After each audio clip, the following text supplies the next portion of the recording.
there's some magic here. Um, uh, think through your business and ask yourself, what is the most important thing that needs attention right now, right? So let me give you a couple of ideas of what that could be. I would say one is the database, one is the contracts, another could be the technology, and another could be like your daily routine, like how you're handling your time. So you could pick one of those or something else that's on your mind. Tell me a little bit about what you'd like to talk about today.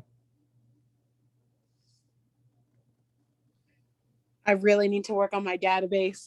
I Let's don't know a lot. I don't know a lot of people here, so I really need to work on that. Okay, so I'm going to encourage you to do. Let's think of it in a three-step process. Okay, three-step process. The first step is let's figure out what we actually have first. Okay, so let's kind of think through that what that would look like. Okay, so you take out your cell phone, you take out your LinkedIn, your Instagram, your Facebook, your neighborhood directory. You go and you're basically looking through your text. Who do your Facebook Messenger, like who do you spend time with, right? Who do you enjoy communicating with? And we want to ideally put all of those people into our database. That's step number one. Now, when they go into the database, I did a class on this a few weeks ago that you can go back and watch to talk about segmenting the database. What I mean by segmenting the database is I don't want you to get too much in the weeds with this, but let's think about segmenting them in the following ways. First of all, I would encourage you, if the people that you know are not local, right? So like if they live in Arkansas or Seattle or Phoenix or something like that, like you could still help them, you could get them a referral, but you don't necessarily want to give them the same marketing message and probably not the same frequency that you would with somebody who lives in this area, right? So I'd probably just tag them like out of area. Then you take everyone you have, and that becomes your database. And then you give that a really good look through. And what you're trying to do is basically figure out, I'm going to use the word healthy. So how healthy is that? What I mean by healthy is, do you have first name, last name, cell phone number, mailing address, email address?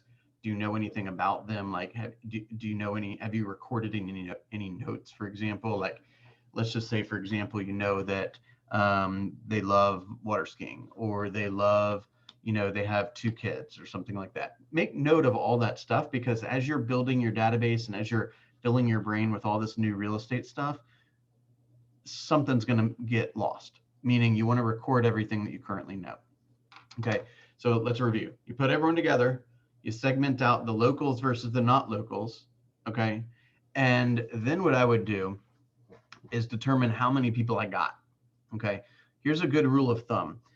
This is according to KW's research, that for every 16 people that you have in your database that you systematically communicate with over the course of 12 months, 36 times, that's what they say. So if you touch them 36 times by a combination of phone, Zoom, in-person, client events, follow-up, birthday calls, whatever it may be, 36 times over the course of 1 year, then for every 16 people you have in your database, you should have one closing.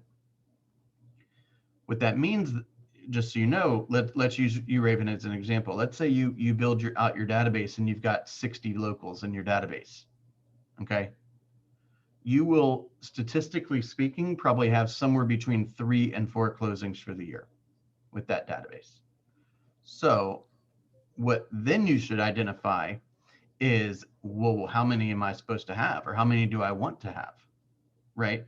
So if I want to have 15 closings and my database is the size it needs to be to support 3 or 4 closings, then you have now confirmed that you have a shortfall in your database. And then you should look up and say, how do I find these new people? And the next question is, well, how do I want to find them, right? Do I want to cold call? Do I want to do business to business? Do I want to do Facebook ads? Do I want to door knock? Do I want to host open houses, or a combination of some of that stuff? So the first idea is to let's take stock of what we have, and then let's acknowledge whether we are close to our goal or not close to our goal, and then let's go ahead and commit to getting on pace, right, to start working. Does that make sense? Yeah. Yeah. And that's where I'm struggling is I actually almost that same situation. I have a ton of out of state who aren't interested in buying or selling here or aren't right now. And then because I've only lived here myself for a couple of years, I don't have a ton in state. So I just need to figure out what to do to fix that. Yeah. Well, I tell you, here's the first idea I would give you, which is, again, kind of a restatement of the goals. Let's figure. And I don't care if there's 6 people on the list. Let's just get the list identified, right? And then let's just have this moment of understanding that says, "Holy shit, this database ain't going to get me where I want to go," right? And you may have already had that moment, but now is the time to go meet some strangers. So then the question becomes is under what circumstances am I most comfortable? Would I enjoy the most going to find people, right? Do I want to meet people around the neighborhood? Do I want to host open houses? Do I want to, do, Google pay-per-click or learn about Facebook ads? Or, how do I intend to have people come into my world so that I can court them and decide if I want to, do business with them in the future? But you're going to have to take a pretty aggressive stance, pretty assertive stance, because what I think I'm hearing you say is that the biggest weakness in your business right now is the size of it. Yeah, it's mostly that I just don't know a lot of people here, and I'm going from being kind of like an introvert kind of person to kind of completely switching that up and trying to talk more to people and actually ask people like, hey, can I have your number? And hey, let's keep in touch instead of just, when I do have these connections, letting it not doing anything about these connections when I do make them. So, okay, that brings me to another point, which is you should be thinking about, and Wesley, this is absolutely applicable to you too, is what are the tools in my toolbox, so to speak, right? Everything from Homeward to Knock to Keller offers to, doing CMAs to hosting open houses to crunching the numbers on an investment opportunity to showing property to listing property to explaining statistics to hosting first-time home buyer seminars to hosting investment seminars to interviewing other business owners. I mean, like, what are the ways that you can get into contact with people that will actually encourage them to, like, you might have to barter a little bit for their attention, right? So if you just go up to some random guy in the supermarket and say, hey, I'm a real estate agent, I'd like to add you to the database, they're going to be like, I don't really think I want to be in your database. Like, you seem nice and all, but I don't think I want to be in your database, right? You have to give them a reason to want to be in your database, right? So it's this idea of like, if somebody is in my database and if somebody is a prospect or a client of mine, what do they get, right? Well, what do they even want, right? Do you want a monthly neighborhood nurture? Do you want some analysis on the value of your home? Do you want some information about refinancing, right? Do you want to access to my vendor list, or, would you like to call me if you ever have a roofing issue or a plumbing issue or electrical issue or something like that? Like, you start to think of yourself, you guys have probably not heard me say this, but we're basically just really well-paid concierges. Okay. Our job is to go find what people's problems are and solve them. It's that quick.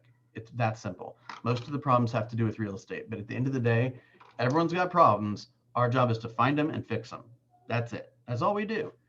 I got a problem. I have a broken toilet. I don't know who to call. Well, let me call Raven because she knows who to call. Raven, who's your plumber? Oh, my plumber's Steve at Steve's Plumbing. Here's his number.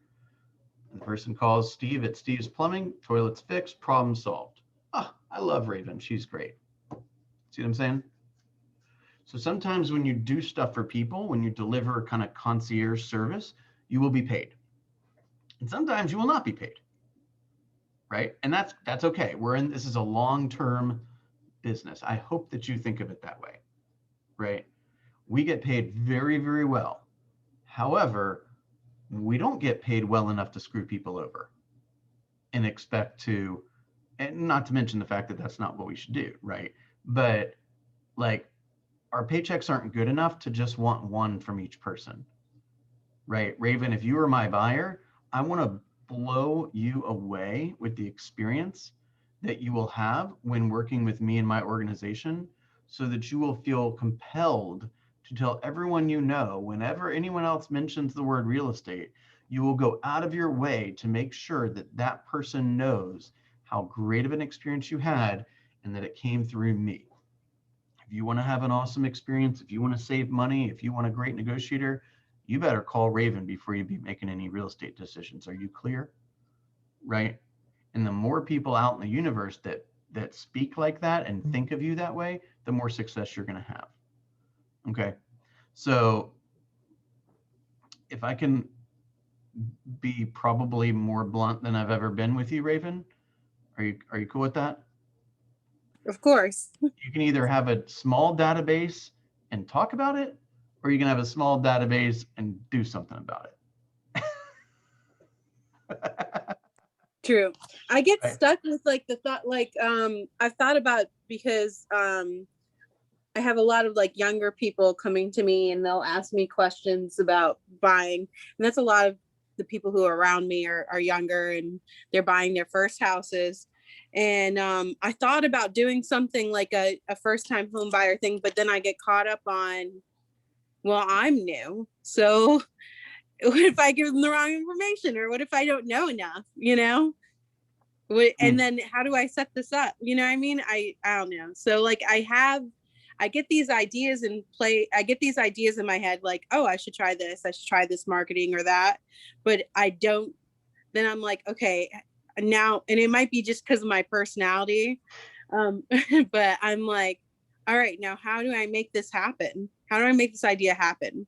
Yeah. And I'm like, I don't know, Well, you do it one small step at a time, right? So if let's just assume today that you're not comfortable enough doing a first time home buyer seminar, which I would argue that you should.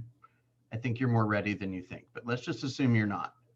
Then you could reach out to the Roswell group, or I could introduce you to a couple people that have successfully done these types of seminars and say, hey, could I attend one, or did you record one that I could watch, right?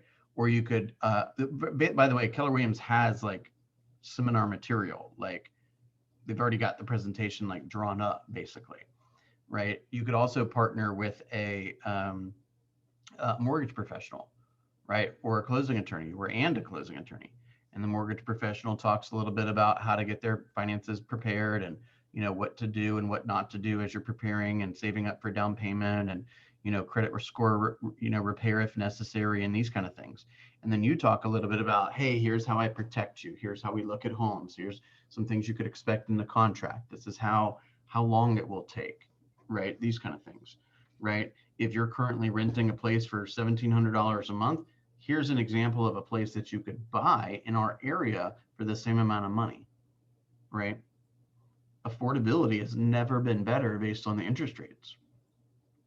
So would you like to learn more about that? Sounds like we should meet, right?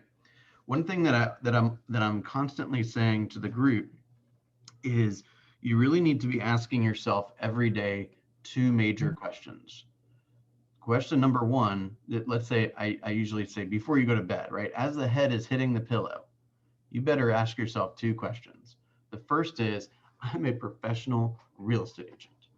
What did I learn today to make me a better professional real estate agent? Right? So that could be things like, I know I feel more comfortable with the contracts. I know how to explain something better.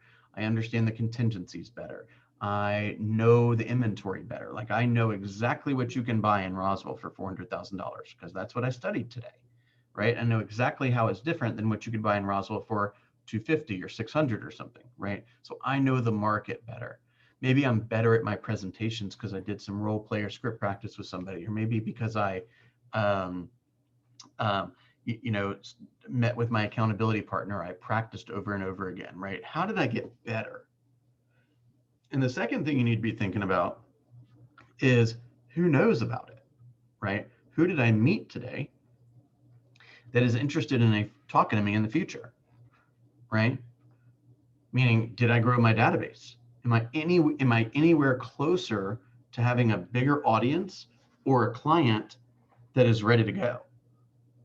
And if you allow too many days to go by where you're not learning anything intentionally, and you're not intentionally going out into the marketplace to try to expose yourself to more people, with all due respect, I'm not actually sure what you did. Like, what did you actually accomplish that day? Right? But if you fiddle around with some website all day long, it feels like work. Believe me, I've tried that. Problem is it just doesn't get you any clients unless you tell somebody about the website. You see what I'm saying? So I want you to think about every single day, particularly as a new agent, there's a lot of things that feel like work, right? Like going to a class or going to another class or something like that, right? The question is it should fall under one of two things, either my learning or my database growth, right? Because you can have a million clients, but if you got nothing to tell them, you ain't going to win. And if you got a bunch of knowledge and you don't have anyone to share it with, you ain't going to ever get paid. You guys do want to get paid, yes? Yeah, correct. And you do want to win, yes? Okay, so you're going to have to do both. There's no way around it. I do feel like it's easy with all the classes and everything to be like, oh, they all seem important. And I can, like you said, spend a whole day taking all these classes. And I'm like, I didn't even do anything to grow my business today. I just attended all these classes, you know? Yeah, and then the mortgage company calls and says, hey, Raven, we haven't seen your payment. Like, Yeah. I went to 17 classes last month. What are you talking about? Like, I want some cash, right? Yeah. Yeah. You're very right. And that's why then we start transitioning the discussion towards how you spend your minutes, right? Do you have a calendar? How do you keep track of your obligations? How do you keep track of your commitments, right? Do you have time in the day, and do you know what time in the day you're going to go look at property, or you're going to make phone calls, or you're going to put out social media content, or you're going to do a video, or you're going to look at some property, or you're going to work through your database, or you're going to pop on a class, right? Because your calendar will show you what to do. If you have a blank calendar, then you're just kind of going to do whatever you feel like doing, right? Number one, you have to have a real tight, strict calendar that tells you exactly what you need to do at every minute. And you got to have the discipline to do it. And I'll tell you, like, there are some people who, how do I want to say this? If they were to do absolutely not, like, real estate is a very easy, low paying job. Okay. You don't have to do a single thing. Okay. You can sit in your room all day and not make a single call, not watch a single video, not attend a single class, not add anyone to the database. And it doesn't really make a difference whether you feel like you're working or not. You're not going to get paid. There are some people that seem to be okay with that. And then there are others that have financial obligations that require that they get to work every day, right? We talked about on the call this morning, like, you're your own boss, right? If you were employed at the Wesley Hardesty real estate brokerage, would Wesley Hardesty be proud of what Wesley Hardesty's employee did today? Right? Is Wesley Hardesty out there looking at properties and learning and ready for an appointment? And are they practicing their presentation? Do they know anything about the technology of the company they work for? Like, what are they doing intentionally? And I'm not, please don't take it, I'm not bashing you in specifically, either one of you, right? I'm just saying, like, if your client saw you and the way you behave all day long, would they be impressed? Or would they say, God, he said he was a realtor, but I don't see any proof of it? You see what I'm saying? Yeah. So we have all the jobs of the real estate agent, right? The showing agent, the buyer's agent, listing agent, the sign guy, the bookkeeper, the contract to close, the social media person, the inside salesperson, all those jobs. So we also are the CEO, right? So if we don't behave like the CEO every once in a while to make sure that our worker bee has all the resources they need, worker bee is going to get frustrated. You see what I'm saying? And both of them are going to be broke. Let me tell you something, guys. There was like a couple of agents in our office that made over 6 figures last month. Okay. And you want to know what's exciting about that? They're not any smarter than you. Okay. They just know more about real estate. They have more control over their time, and more people know that they're real estate agents. That's the only difference. They just have a bigger network. Okay. And they have more at bats than you. That's it. They're not smarter than you. I promise you. Does that make sense? Has nothing to do with intelligence. It's a shame that the world has made us think that way for as long as we've been alive. It has nothing to do with that.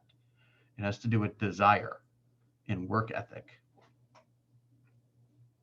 What are you hearing?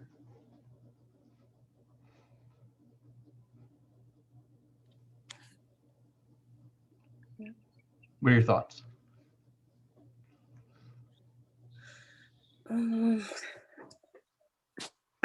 Did you want to say anything, Wesley, or no? You're both waiting to speak a second. Well, I didn't want to take up the whole, I've been talking the whole time.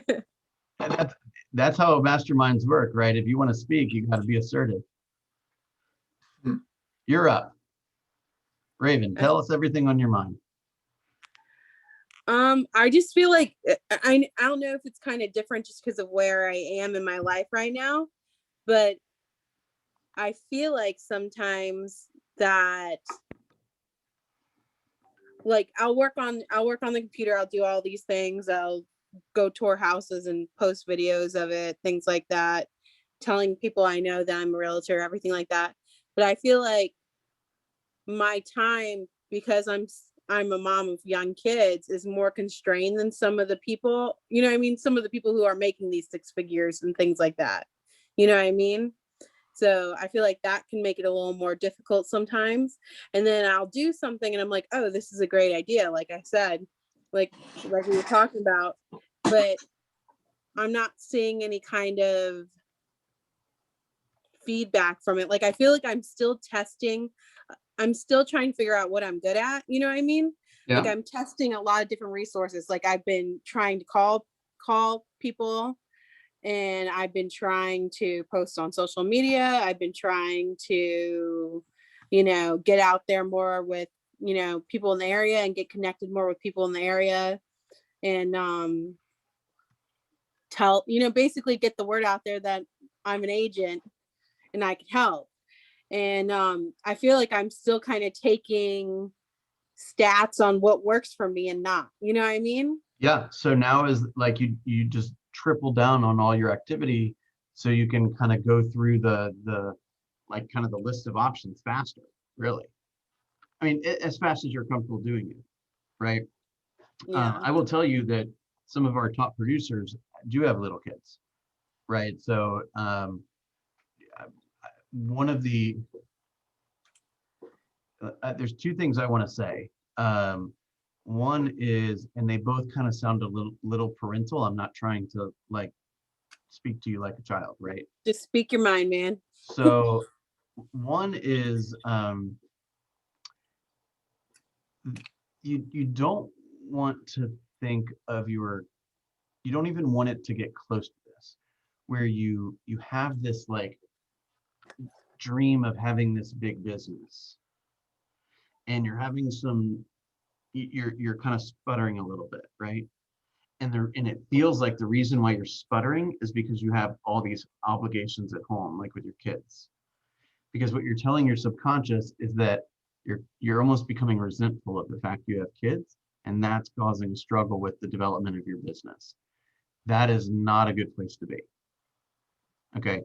Now, when you partner that with, or when you couple that with another idea, which is which we kind of got to make sense of, which is this idea of pretty much all frustration in the world comes from the same exact place, and that is from unmet expectations, right? So it's like you get up and you have this like idea that you're going to have this like wonderfully productive day, and then your kids wake up and they're like, they want breakfast, and you're like, oh, what a shitty day. Yeah, right? that's how I feel like I'm Everything going right went out now. the I feel window. like I have I feel like I'll have like 2 or 3 super productive days where I feel like I got a lot done. And then I feel like I have 2 or 3 with nothing going on and I get frustrated about it. But Okay. I know it's all like mental, like you were saying, it's all mindset too. But Yeah, I yeah. mean, if that's happened, like, let's say a couple weeks in a row, then maybe you can come into the experience by saying, hey, I know how this works. I'm going to get 2 or 3 days of being super productive, and I'm going to get 2 days of absolutely feeling like I did nothing. And that's life right now, and I'm cool with it. Okay. So my job is to, when it's time to work, I'm all in working. And when it's time to be distracted and with my family, and these are the days where like I gotta, go run one extra errand with the kids. I know not much is gonna get done. And I'm okay with that. And so I'm gonna live in the moment of being with my kids at that time. Right. And you can really only come to that kind of peaceful place, so to speak, when you know exactly what you're supposed to do every day. Right? When you know how large is my database, how big do I need to grow it, how fast do I need to grow it, am I on pace for my appointments, am I doing a good job of conversion, am I on track financially, right? If you're not super, super clear on those standards and metrics, you will always be frustrated when you're at work and when you're not at work. Because when you're not at work, you'll be wishing you were at work because you'll be feeling guilty that you're not having enough sales, right? Where you're not emailing your people enough or something. And when you're at work, you feel guilty that you're not with your family. And I found the only way, and this isn't even perfect, but the best way to handle that is to basically say, like, when I accomplish this, I have earned the right to go be not at work and be in a great mindset around not being at work. Make sense? And when you're at work and you're totally focused, you have the buy-in of all those around you that can impact the success of that. So for example, your husband or your children or whoever, right? Hey, mama's available this day and for this hour and this hour and this hour the other days. If you want me to make some cash, you got to let me work a little bit. And these are the days I'm going to work. So your job is to make it, to keep everyone out of my way, because I'm busy. And when I come back to you guys, I will be all in. But I got to be all out for a little bit. Does that resonate? Yeah, I think that's actually kind of where I am, that's where I'm struggling. I'm divided with everything. So like you said, I think I need to work more on my actual, speaking of which, my actual time blocking and being like, no matter what, from this time to this time, I'm making calls. No matter what, from this time to this time, I'm doing this. And I've been talking to the other agents in the office about it a lot, and they basically said that's what works best for them.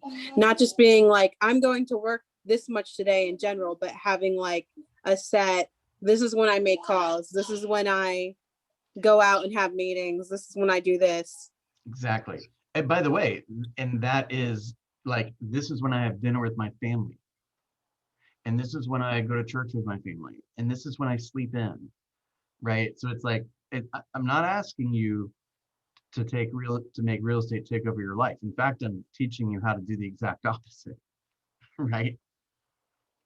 So when you take a blank calendar, the very first thing you should put in there is your non-work obligations. Right. The next thing you should put in there is your planning time. Right. So like typically every Sunday night for like an hour or so, maybe 30 minutes to an hour, I'll sit down and I'll look at my priorities. I'll look at how I performed in the previous week. I'll kind of close up any loose ends that I have. I'll kind of evaluate my schedule for the upcoming week, see if anything needs to be canceled. See if I'm behind or ahead. I'll make note of like a mental note of the people that I want to reconnect with, right? And I kind of come to terms with the reality of my business, right?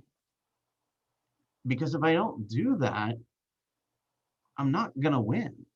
And I really want to win, right? And by the way, it's not just me. It's like if if I don't sell enough homes, or if I don't help other people sell enough homes, I don't want to go to my wife and say, hey, Rachel, got to pull the kids out of private school. Hey, kids, you know how you've been to summer camp for the last 6 years in a row? Can't do that this year. Hey, guys, you know how I told you we go to Six Flags this year and Disney World next year and all that?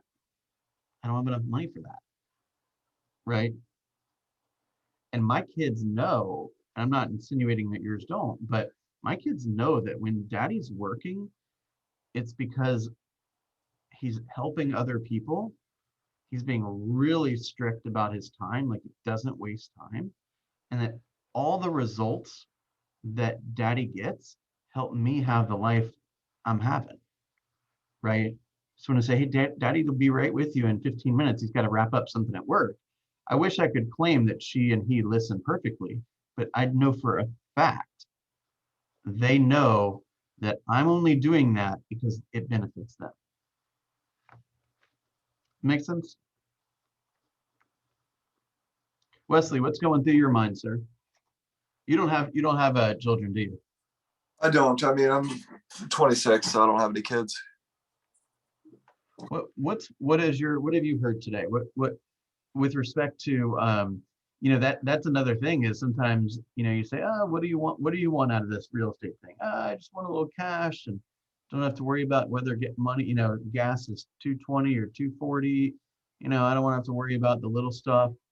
But sometimes if we don't have a lot of people that depend on us, we don't reach the potential that we know we're capable of, right?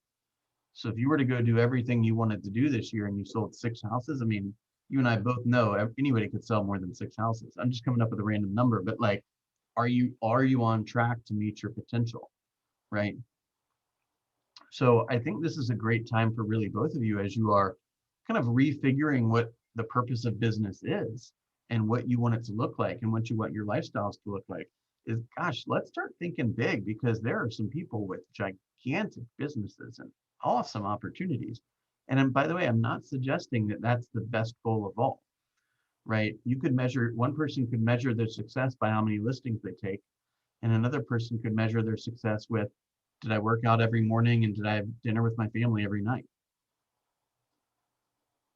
And are all the bills paid, right? And I'm not saying either one is better than the other, but if you haven't even given thought to which one you prefer, now's the time. Yeah, definitely.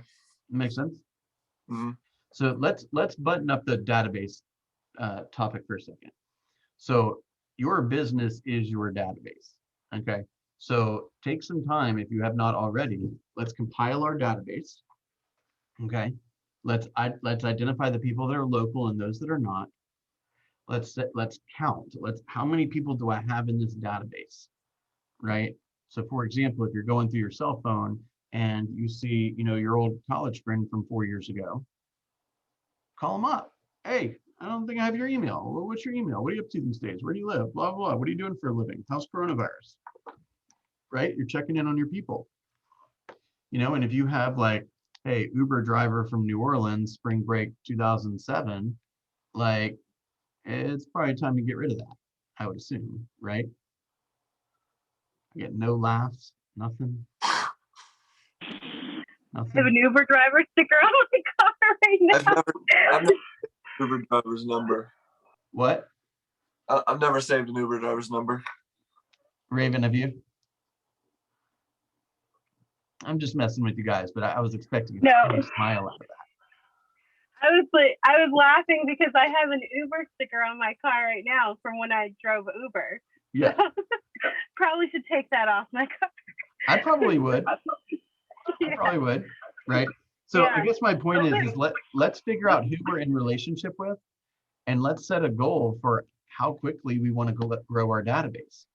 What I put out there at the beginning of the year for our group was, I said, so we got our database. Let's say we have 100 people in our database. Okay. We divide that by 16. That's how many closings we should expect this year. Whatever your goal for closings is, you should multiply that by 16. That should be the ideal size of your database. And if you don't have the number of people in your database, there's really nothing more important than going out and speaking to human beings until you have that number of people in your database. Then there's going to be a subset of that database that I would call your pipeline. Your pipeline is the people that you would expect to transact business with in the next 12 months, buying, selling, investing, whatever. Okay. Now, my recommendation for that is you take the number of units that you want to sell. Let's just say it's 10, and you multiply that by 3. And that's how many people you should aim to have in your pipeline at all times, right? And I recommend having a visual of your pipeline. So like here, this is a sheet, I just use this. This is a sheet of tracking that we do for the office to show who's at the office and what their production level is and all that kind of stuff, right? If I walked into my workspace, and let's just pretend like these columns were prospects' names and when they were going to buy and sell with me, I'd feel pretty good. I got a lot of people that I'm currently in courtship with, right? But if I walked into my office and this was my pipeline, and I couldn't tell you a single person that wants to buy or sell real estate in the next 12 months that I'm in relationship with, you're probably not going to have that many sales until something changes. So let me ask you a tough question. What are you doing today to make your list look more like this than this? Make sense? So I don't have anybody. I don't know if it's supposed to be a rhetorical question or you're actually asking, but I don't have anything in my pipeline till spring. Most of the people who I have as leads are saying they want to sell in the spring, and I've talked to them about how it's such a great time to do it right now. Yeah, but I talked to most of them want to wait till like April and May, and I've talked to them about like, oh, how great the market is right now, blah blah, and so I've been trying to focus now instead of looking at that as like a failure because they didn't push up their dates. I'm trying to look at now like what can I do instead. So I've had a lot of people reach out to me about careers in like a career in real estate. So even though I don't have anything in my selling and buying pipeline right now, I'm working on my kind of like recruiting right now. Yeah. And I'm trying to count that as a win instead, and I've actually had 5 or 6 people ask me if they could go to the next career night with Robin. So I seem to be doing pretty well with that, even though I haven't done anything myself yet for selling at Keller Williams. So I'm like, okay, I'm trying to count that as a win, Well, first of all, it's definitely a win. Right. And the more people that you speak to about buying and selling, the more results you'll have. The more people you speak to about KW, the more results you'll have. If anyone, just so you know, is quote curious about real estate, meaning they haven't not even enrolled in school, then we would generally send them to a career day. If they are enrolled in school, and certainly if they have their license, they just haven't picked a broker, or they haven't passed their test, or even if they have, we want to meet with them in person privately. We don't want to wait for the next career night. That's a hot lead. We want to get that right away. Okay. So Robin would probably be the first person to send them to. I could handle that. Obviously, not for my own benefit, of course, like to help grow your database. Hopefully that didn't need to be said, but I'll say it anyway, right? But that is long-term money, right? I do think that a portion of your, I don't, you guys probably don't know this, but I'm probably the person that has spent more time intentionally on profit share than anyone else in the office, and I've had some pretty good results from that. So I do believe that that should be part of your business plan. Even if it was, let's say, 1 hour a week, where hey, during this from 3 o'clock to 4 o'clock on Thursdays, that's when I put everything aside. Nothing gets in the way, and I go talk to agents that I know, or I go invite agents to training events, or I invite agents to a PC program or something like that, right? So just so that they can get helped, and they got their help through your relationship with them. You should be asking yourself every day and every minute is what am I doing something today that's helping me get smarter, or building my database? And if the answer is neither, you need to quit doing it right now. right? And I don't like, I am a productivity coach, so like, you know, you're not necessarily hiring me to be your friend. I'm not saying I don't get off on being a jerk or anything, but like my goal is to help you get into production. I don't want to love you right out of this business because you don't hear what you need to hear. What you need to hear is every single day you need to be meeting people and getting smarter. Meeting people, getting smarter, meeting people, getting smarter every day.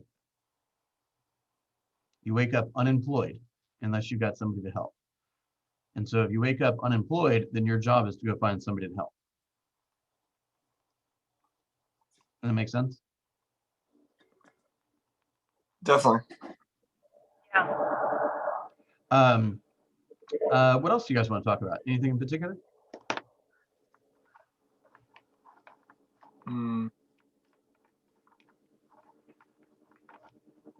How's it been going with your new add-on to your team, your new co? Great. I'd love for you. I'll post her link here. Can you send me her YouTube video? I haven't had a chance to look at it yet, but I'm gonna send you. I'll post it in the chat of this group so you can see it. This is the Zoom room for Candace, and Candace is doing like a kind of in-office / in Zoom meet and greet today.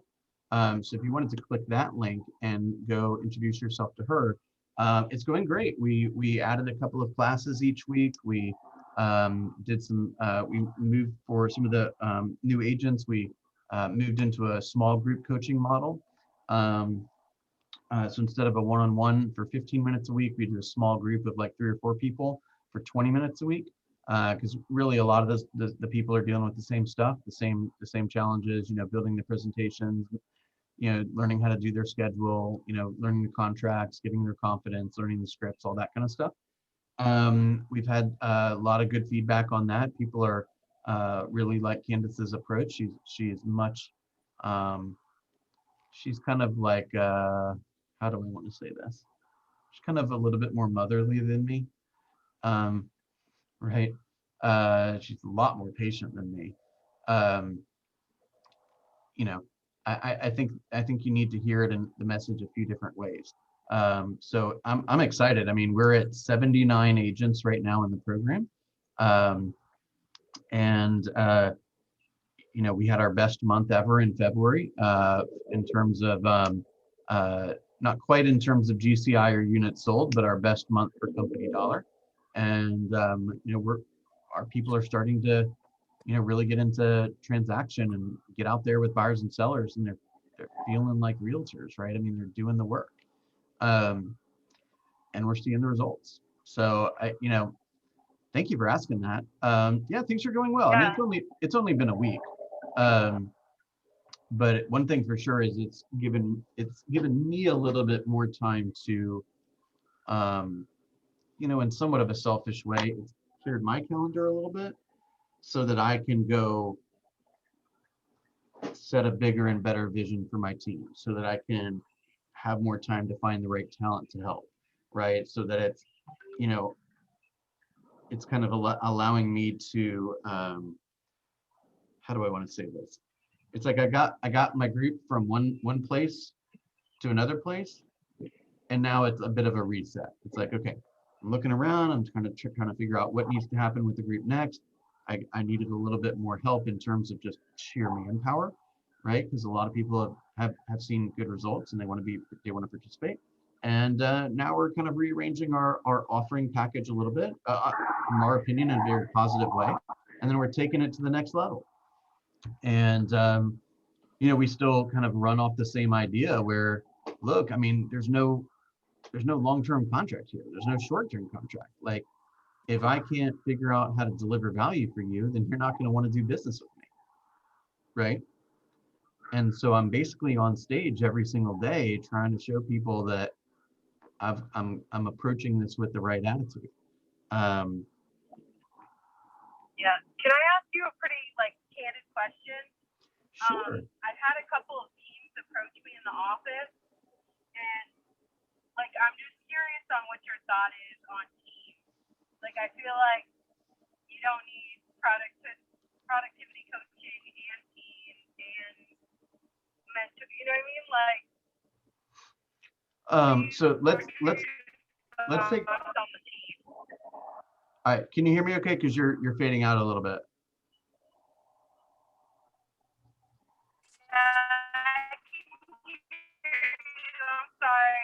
I'm sorry. All right, is the word? Can you hear me? Can you hear me? It's a little bit better. Yes. Okay, so here let's take PC out of it for just 1 second. I'll come back to the PC stuff. So here's my take on teams. Okay. I have a team.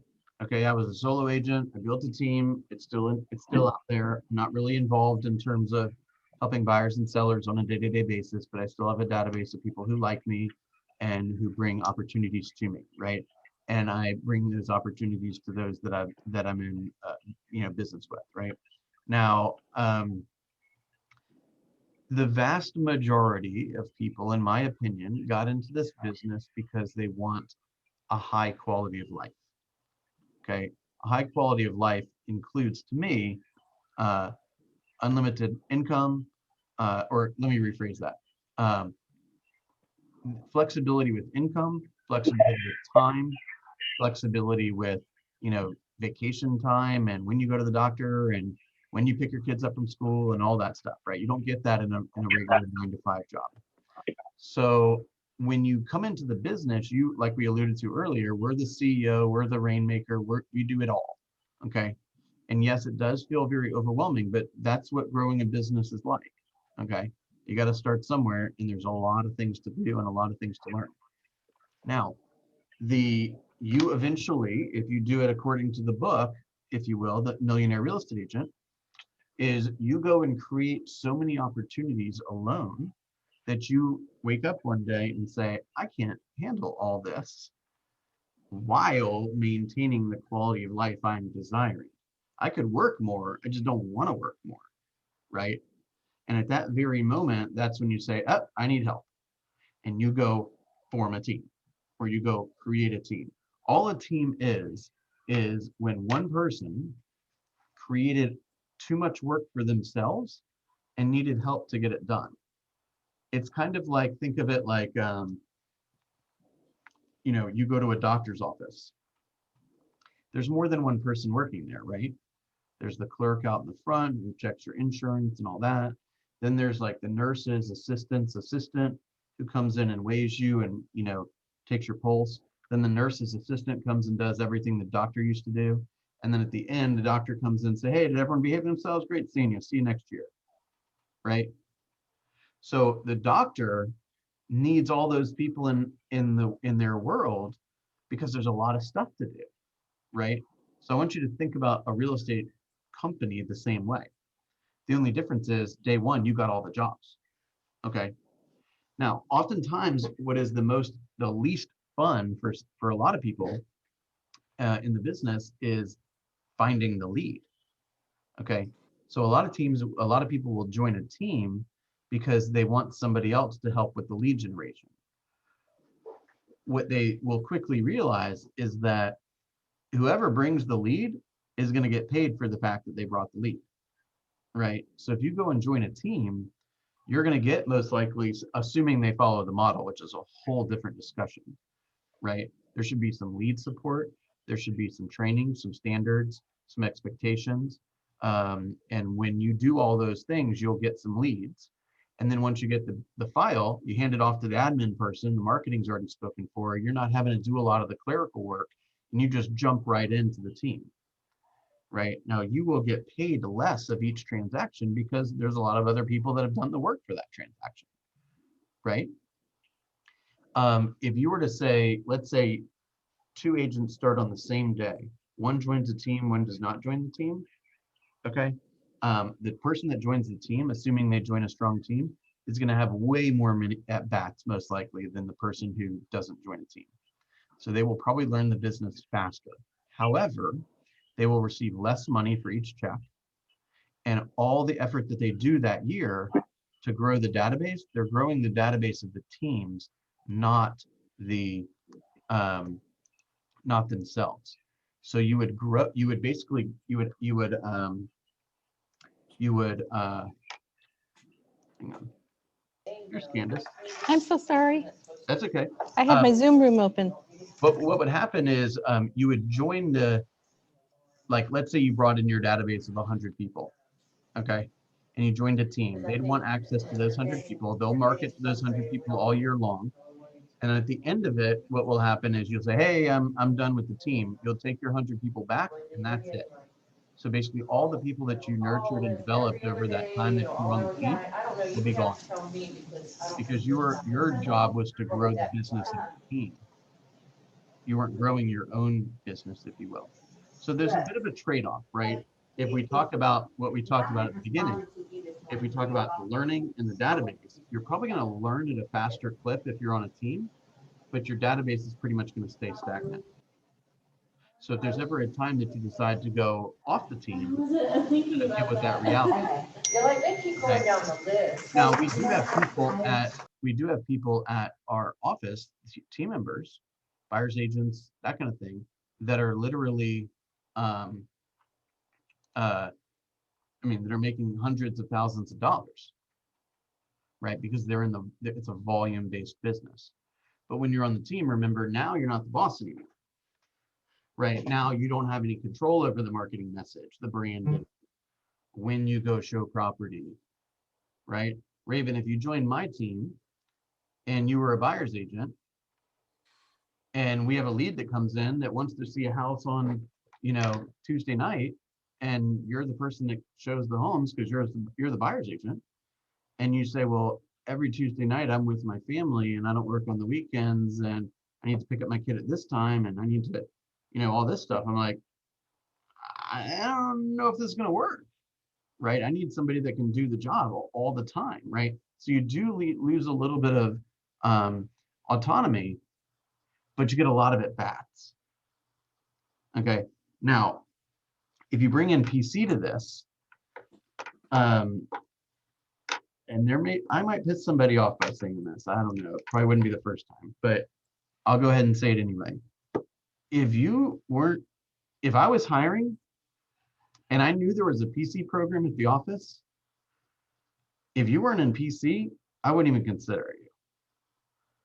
And the reason why is I would say, well, PC is where all the people that are, want accountability go, right? And those people are probably the most serious about their business. They're willing to invest the most into their business. And if they go do the things that those people do, then they'll kind of rise to the top, so to speak. And if I was hiring for a team, I'd go straight to the productivity coach and I'd say, hey, of the people that have invested in their businesses in our market center, who's the best of them all? That's the one I want to speak to, right? Then you have a lot of leverage, Raven. But if you just come to the office and you're like, I had one closing and, I'm kind of getting, my business sorted out, I'm thinking about joining a team, you basically have no leverage, right? But that conversation will sound a lot different than if you've had, you've already capped in 6 months in PC and you love accountability, you're serious about your business, you have great disciplines and habits, then you're going to be a really strong contender for a team. Like when I was ready to grow, I went into the Ignite room. We didn't have productivity coaching at the time. I went into the Ignite room and I went up to Kathy Woods. Do you remember Kathy Woods, Candace? She's the broker in charge down in Peachy Road right now. And she was teaching our Ignite. And I went up to her and I said, hang on one second for me, just one sec.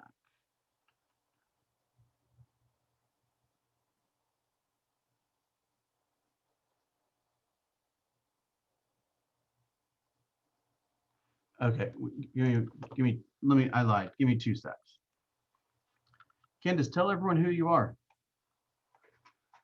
Hi, everyone. I'm working with Bill now as the productivity coach partner. Some of you I've met, some I haven't. If you're in the office, I'm in the training room, and I'd love for you to stop by and say hi. And after this is finished, I'll have my Zoom room open. It's posted in the PC announcements WhatsApp group. So look forward to meeting each and every one of you and hearing more about you. Awesome. Okay. I went into the Ignite room and I said, Kathy, who's the smartest person in here? And Kathy pointed to Pam Sliger, this is about 9 years ago, said, she's the smartest person in here. And I went up to Pam and I said, come with me. I'm going to give you an offer you can't refuse because I want to work with smart people. I didn't walk in there and say, hey, who's asked about teams? You see what I'm saying? So I believe in teams. I absolutely do. But before you commit to a team, you got to ask yourself a bunch of questions. Number one is, the second I consider joining a team, I'm going to lose a lot of the freedoms that I was originally seeking. Am I comfortable with that? Okay, that's one question.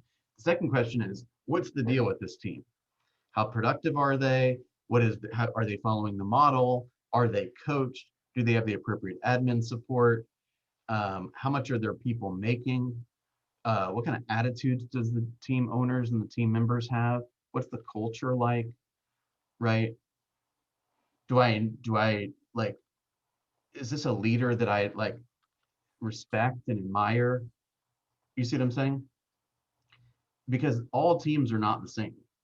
If somebody says, well, I'll give you 70% of each closing, I can tell you right now they don't have a budget. Because if they were giving you 70% of the closing, they cannot make that work. Not a chance.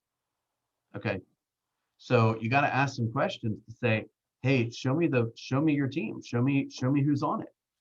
What does everyone do? Right? How many units did you guys do last year? How many leads are you bringing into your organization each month? How many of those would I have access to? Right? What are the standards of being in this organization? Right? They're like, standards. Well, we don't really have any standards. So, well, I don't work at places that don't have standards. I'm here to build a big business. I can't hang out with you clowns. Do you know what I'm saying? Yeah. Yep. So, with all of that said, there's a lot of work to do, right? I would first say to myself, how can if I do believe that I'd like to be on a team, who can help me become as attractive as possible to the best team out there? But if you just raise your hand and say, I'm curious about teams, I'd like to be on a team. If you go to a team and they've got like 3 buyer's agents and no admin, they don't know what the hell they're doing. Okay, that's going to be a train wreck. I can tell you that right now. Does that make sense? Mm-hmm. Yeah. That's why I Alright. get concerned about building someone else's business instead of building my own. Well, you're Because all I've had a couple people come and reach out to me about meeting to talk about joining their team. And I'm like, okay, well, you get money right away, but is it going to be something where I'm helping build their business all this time and I completely lose my business's identity in my business? You will lose your business identity on day one. I'm not saying there's anything wrong with that. I'm just making sure you're super clear about that. You will lose your business identity on day one. You will be helping somebody build their empire. That does not mean that you can't build an empire within an empire. I'm helping Gary Keller build an empire. So are you. So is Candace. So is Wesley. But I can get anything I want. I can build whatever I want within his empire. You see what I'm saying? So the question is you got to ask your owner, your leader, and say, hey, where are you taking this rocket ship? Because I'm building a big old business, and these are the things I want in life. And if you're not ready for that, I can't be on your rocket ship. I need to make sure that everything I want in the world, I can achieve through my relationship with you. Does that make sense? Yeah. Like they say, you don't hire a smart person and then tell them what to do. You hire a smart person so that they then can tell you what to do. Right? I mean, I bring on Candace. I don't tell Candace what to do with 100% of her time. She's smart. I want her to tell me what to do. I haven't had a second set of eyes laying on me for a long time. It's time for that assessment. I'm ready for it. Tell me where I'm being stupid. You know what I'm saying? Now, by the way, that is a unique type of leader. They're not all like that. You see what I'm saying? All right, guys, we're going to transition to our small group number, what are we at? Small group number 7. So Thank you very much for hanging out with us during our launch mastermind. Candace is available in her small group, which is, or I'm sorry, her Zoom room, which is posted here in the chat, and also in the what do you call it, WhatsApp announcements page. And she'll be happy to get to know you and your business a little bit more, answer any questions that you might have. And let's spend a couple minutes together with just the group 7, group 7 people. Okay. Okay. Thank you, Bill. All right. Have a good weekend. See you guys. Yes,